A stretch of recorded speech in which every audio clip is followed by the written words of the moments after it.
Ito ang mainit na balita at trending ngayon sa mundo ng social media. Matapos ang maanghang na pahayag ni Baste at Bato sa gobyerno at sa Interpol, abay biglang nanlambot itong Bato matapos malaman na hindi siya pwedeng kanlungin o itago ng Senado sa oras na dumating na ang warrant of arrest. Ayon kay dating Senate President Drilon, kahit pa anong gawin ni Escudero na tulungan ang kanyang tropa ay wala itong magagawa. Bagay na suportado ng Pangulong Marcos at ng taong bayan na dapat nang isunod ang katulad ni Bato. Kaya naman buwelta ni Attorney Enzo sa mga paninira at pagmumura ng mga Duterte sa gobyerno ng Pangulong Marcos. Sabi ni Bato, hihingi siya ng tulong o proteksyon ng Senado. Kaya nakikiusap siya kay Escudero na suportahan siya, proteksyonan siya. Sabi ng Malacanang, kapag lumabas ang arrest warrant kila Bato at sa iba pa, katulad nung nangyari kay Duterte, magko-cooperate na naman sila sa Interpol. Nagsabi na si Yusek Claire Castro, katulad ng nangyari kay Duterte, magko-cooperate ang gobyerno sa Interpol. Si Bato galit na galit kay PBBM. Sabi niya kay PBBM, nangako siya sa akin, ni isang buhok daw sa ulo niya. Wala daw magagalaw diyan kasi hindi raw sila magko-cooperate sa ICC. Sabi ni Bato, betrayal to the max ang ginawa sa akin. Alam niyo ang sabi ni Yusek Claire Castro diyan sa issue ng pinagkanulo sila ni PBBM? Hindi sila pinagkanulo. Mas mahirap kung ang pinagkunulo daw ni PBBM yung batas. Ibig sabihin, nakilala sa batas na ganito tapos hindi sinunod. Kaya lang, galit talaga si Bato. Kasi sabi ni Bato, inassure daw siya ni PBBM na hindi magko-cooperate sa ICC. Pero Bato, hindi naman nagsabi si PBBM na hindi siya magko-cooperate sa Interpol. Ang sinabi niya, hindi magko-cooperate sa ICC. Ang problema, hindi nyo nakita yung ni PBBM. Magaling yung nila PBBM eh. Sabi nila, hindi kami magko-cooperate sa ICC. Hindi kami magko-cooperate sa ICC. Di tiwala naman si Bato.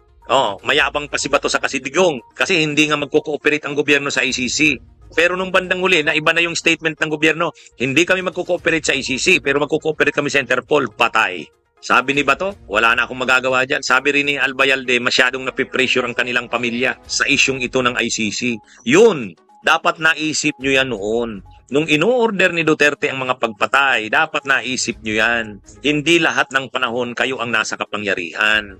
No man is above the law. Yan ang problema sa inyo eh. At nagsabi na ang gobyerno, magko-cooperate ang gobyerno sa Interpol. Kaya nakikita na ni Albayalde. Si Bato alam na rin. Pag lumabas ang arrest warrant, kulong siya. Dapat naisip nila yan noon. Nang maraming pinapagawa sa kanila si Duterte, lalo na yung mga pagpatay, dapat naisip. Akala nila, ang kapangyarihan nila, yung pag-upo nila sa gobyerno, ang pagiging makapangyarihan nila sa gobyerno, akala nila habang panahon yan. Hindi.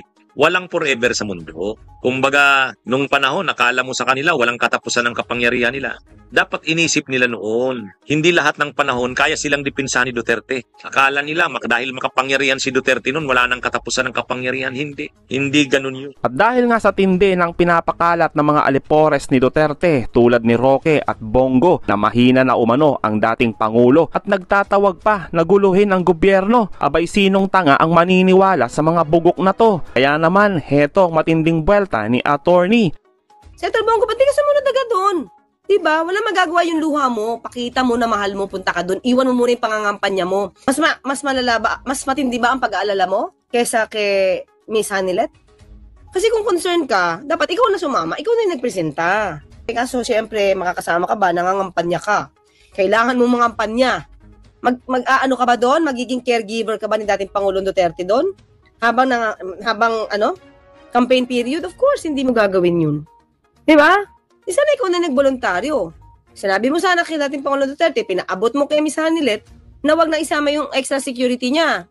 Pumili naman siya kung sino mga kasama niya eh. Isa na ikaw na sumama. Diba? Kaya, di ko alam kung drama to Kasi meron naman siya ng chance eh. Tatanong naman kung sino gusto sumama. Meron siyang preferred nurse niya. Mga ka-clear. May kasama si dating Pangulong Duterte Huwag nung kalimutan, mukhang hindi kasi ito lumalabas. Meron siyang sariling nurse, meron siyang sariling security. Limutan ko isa. 3 yan. Sana yung isa na lang doon, tinanggal mo. Tinanggal mo yung security, ikaw na lang sumama. So, diba, para bang nagpapaawa tayo ngayon dito, paano na sino bumimedyas niya, di sana nga, sumama ka. Saka, ito naman mga ka-clear ito naman, tingnan natin to. Diba, ang lakas pa dito, ang lakas. Nakapunta pa ng Hong Kong. Nakapag-travel pa. Diba, Senator Bongo? Diba, kung mahina na ito nga mga ka-clear. Hindi na makapag-medyas daw, diba? Iyak-iyak siya. Hindi na makapag-medyas. Kung hindi na siya makapag-medyas, at mahina na siya at inaalala niya Bakit kailangan pang tumakbo bilang mayor? Magiging asset pa ba siya? Ha? O pasani na lang siya dahil hindi na siya makapag-medyas? Hindi ba? Napaka-ironic. Ngayon, nahuli sa ICC o nadala sa ICC, mahina na siya.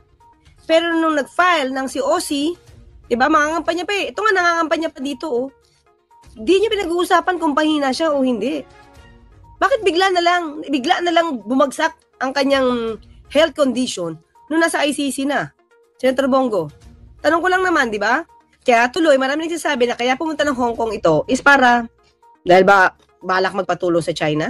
So ano iniiyak-iyak ni Senator Bongo dito na hindi na makapag-medyas? Nakakapunta nga from time to time sa Hong Kong eh. Nakaklir, pati hindi sumunod si Bongo. Si Robin Padilla nga nakapunta eh. Ha? Senator Bongo, pati ka sumunod agad doon. Diba? Wala magagawa yung luha mo. Pakita mo na mahal mo, punta ka doon. Iwan mo muna yung pangangampanya mo. Sa akin, mga kaklir, inuuna niya yung pangangampanya niya eh. Diba? Inuuna niya yung pangangampanya niya kaysa pumunta kay Tatay Digong niya. Iiyak-iyak ka dyan. Dapat nandun ka. Punta ka doon. Tapos ngayon, magpapaawa-awa at iiyak-iyak ka. Tapos hindi mo naman pinakikita na mahal mo. Diba? Totoo naman ah. Sumama ka ba? Buti pa nga si Atty. Aro Roque, kahit may order of arrest, pumunta eh. Ikaw hindi. Dahil nangangampanya ka. Inuuna niya yung pangangampanya niya kaysa pumunta kay Tatay Digong niya. Samantala, narito naman ang mga ilang kasagutan sa mga patutsada ng mga Duterte. May we have the palace's reaction on Mayor Baste's statement over the weekend saying na walang utang na loob si Pangulong Marcos kasi parang nakalimutan na yung tatay niya yung nagpalibing kay former President Marcos Sr. sa libingan ng mga bayani. Your thoughts on this, ma'am? Yes, opo. As early as 2016, dati pa pong senador ang Pangulo ngayon. Nagpasalamat na po ang Pangulo, 2016 pa po, sa Supreme Court na nagbigay ng desisyon na dapat ilibing ang kanyang ama sa libingan ng mga bayani. Nagpasalamat din po siya. At babasahin ko pang mensahe. 2016 pa po ito na magpasalamat ang dating Senador Bongbong Marcos. And I quote, "We also would like to extend our sincerest gratitude to President Rodrigo Duterte. Our family will forever be thankful for this kind gesture." Noon pa po sila nagpasalamat. At sinabi nga nila, forever silang tatanaw ng utang na loob sa napakagandang gesture ng dating Pangulong Duterte. Pero ang pagtanaw po ng utang na loob ay hindi dapat madiskaril at hindi dapat magtraidor sa batas at sa hustisya. Ginamit mo ni dating Pangulong Duterte ang batas. Ito pinauugnay sa RA 289 patungkol po sa pagpapalibing sa libingan ng mga bayani at sinusugan po ito ng Presidential Proclamation 208 ni dating Pangulong Marcos. At mayroon din pong regulation, ang AFP G-161-373 na kabilang ang Pangulo or Commander-in-Chief na entitled to interment at dalibingan ng mga bayani. Lahat naman po ito ay may basihan nung isinagawa ni dating Pangulong Duterte. Ang pagpapaaresto naman po o pagsusurrender kay dating Pangulong Duterte sa ICC ay meron din pong kaugnayan na batas at meron po tayong sinusunod na commitment para sa Interpol. Ngayon, hindi po dapat mahinto ng utang na loob ang pagpapatupad ng batas. Hindi po dapat traidorin, katulad ng aking sinabi, ang pagpapatupad ng batas, ang pagpapatupad ng commitment with the Interpol. Hindi po dapat na dahil lang kaibigan o dahil naging kasama, hindi na po tutuparin ang batas at traidorin na po ang konstitusyon dahil lamang sa utang na loob. Dahil basta sinasabi ito ni Mayor Baste Duterte ng tanong ng utang na loob, ito po ba yung ginamit kaya ng dating Pangulong Duterte nung i-appoint niya ang isang Chinese national na si Michael Yang bilang kanyang economic advisor? Hindi po ba ito pagtataksil? Dahil isang Chinese national ang in-appoint bilang economic advisor. Dahil din po ba ito sa utang na loob? Tanong lang po yan. Kumusta na po si dating Pangulong Duterte? Minomonitor din po ng administrasyon yung kanyang sitwasyon sa The Hague at yung kanyang medical condition. Kasi po nung humarap siya sa ICC, parang medyo kakaiba yung boses niya. Ang sabi po ni Senator Bongo ay parang hindi yata binibigay yung kanyang gamot. Yan po ay kanyang opinion lamang ni Senator Bongo. Unang-una wala po siya doon sa lugar. At nadinig po mismo natin sa ICC kay Judge Mutok na ang Pangulo po, ang dating Pangulo po, ayon sa mga doktor na tumingin sa kanya, ay nasa magandang kondisyon po. Mentally aware, mentally fit. At patuloy po rin na chinecheck ang kanyang kondisyon. So, kung meron po mga ganitong klaseng mga haka-haka, muli, katulad ng sinabi ni Senator ni Senator Bongo, dapat siguro ay kanya munang alamin alamin ang katotohanan dito bago po magbigay ng baka hindi nabibigay ang kanyang mga gamot. Tandaan po natin, ang ICC po, may mga doktor po sila naka-assign dyan. Ngayon, kung araw-araw po natin i-monitor, uli sasabihin natin, wala po kasing jurisdiction na ang Pilipinas kasi po ang dating Pangulong Duterte ay nasa kustodiya na po ng ICC. So sila na po talaga ang magbibigay ng maagarang pag-check up or mag-undergo po ang Pangulong Duterte sa check up po na ibibigay po ng ICC. Pero kung mayroon pong hihilingin, of course, ang dating Pangulong Duterte, maliban po sa kanya, kahit po yung mga victims ng EJK,